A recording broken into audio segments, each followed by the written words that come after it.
Hello, hi friends. நான் உங்க SK. இன்னைக்கு நம்ம எந்த படத்த பத்தி பார்க்க போறோம்னா, வழக்கு. இந்த படத்த பத்தி தான் பார்க்க போறோம். இது ஒரு மலையாள படமா ரிலீஸ் ஆயிருக்கு. இந்த ஒரு படம் கிரைம் த்ரில்லர் படமா ரிலீஸ் ஆயிருக்கு. இப்போ இந்த படத்தோட ரிவ்யூக்குள்ள போறதுக்கு முன்னாடி இந்த சேனலை சப்ஸ்கிரைப் பண்ணாதவங்க சப்ஸ்கிரைப் பண்ணுங்க, லைக் பண்ணுங்க, கமெண்ட் பண்ணுங்க. இப்போ வாங்க இந்த படத்தோட ரிவ்யூக்குள்ள போலாம்.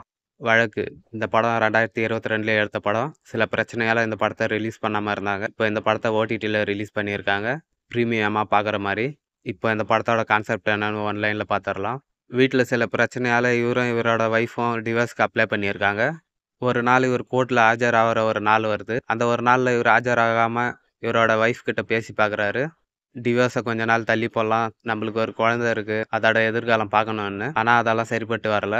இப்படி இத பேசிட்டு இவரோட கார எடுத்துன்னு இவர் கிளம்புவாரு. அப்படி போகும்போது முன்னாடி 2 பேர் வராங்க. அம்மாவும், பொண்ணும். அவங்கள பார்த்து இவர் போய் இறங்கி போய் உங்களுக்கு என்னாச்சு? ஹாஸ்பிட்டலுக்கு போலாமா என்னன்னு கேட்குறாரு. அதெல்லாம் ஒண்ணும் இல்லன்னு சொல்றாங்க அவங்க. வந்து கார்ல ஏறுங்க. நான் உங்க இடத்துல இறக்கி விடுறேன்னு ஹீரோ சொல்றாரு. அவங்களும் ஏறிக்கிறாங்க. இப்படி ஏறி கொஞ்சம் தூரம் போயின்னு இருக்கும்போது, அந்த பொண்ணோட ஹஸ்பண்ட் வராங்க. அவங்கள இறக்கி விடுங்க. நான் கூட்டின்னு போறேன்னு. இவரும் இறக்கி விட்றாரு. அப்படி அந்த ஹஸ்பண்ட் அவர மனைவியும், குழந்தையும் கூட்டின்னு போம்போது சில திங்ஸ் எல்லாம் கீழ விழுது. அதையெல்லாம் எடுக்காமயே அவர் கூட்டின்னு போறாரு. அந்த திங்ஸ் எல்லாம் எடுத்துன்னு போய் இவர் குடுத்துட்டு வரலான்னு அவங்க வீட்டுக்கு தேடி போறாரு. அப்படி தேடி போய் அவங்க வீட்ட பார்த்தா, அவங்க வீட்ல பல பிரச்சனை நடக்குது.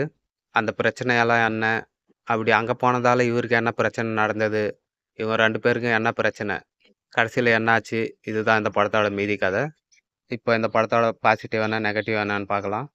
இந்த படத்துல நடிச்சிருந்த எல்லாருமே ஒரு நல்ல நடிப்பே குடுத்திருந்தாங்க. முக்கியமா டொவினோ தாமஸ சொல்லலாம். அவரோட நடிப்பு ரொம்பவே சூப்பரா இருந்தது. இந்த ஒரு படம் ஃபேமிலி ட்ராமாவா தான் எடுத்திருக்காங்க.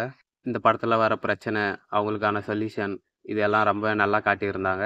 இந்த படத்துல சில ஷார்ட்ஸ் எல்லாம் வச்சிருப்பாங்க. அதெல்லாம் ரொம்ப பார்க்க ரசிக்கும்படி இருந்தது. இப்போ இந்த படத்தோட நெகட்டிவ் என்னன்னு பார்க்கலாம். இந்த படம் பார்க்கும்போது சில இடங்கள்லலாம் ரொம்பவே ஒரு லோ பட்ஜெட்ல எடுத்த மாரி ஒரு ஃபீல் ஆகும். இந்த படத்தோட ஸ்டோரி டெல்லிங்கு ரொம்ப ஸ்லோவா இருந்த மாரி ஃபீல் பண்ணேன். இந்த ஒரு படம் டீசென்ட்டான வாட்ச் தான். பார்க்கணும்னு நினைக்கிறவங்க ஓடிடில ரிலீஸ் ஆயிருக்கு. பாருங்க.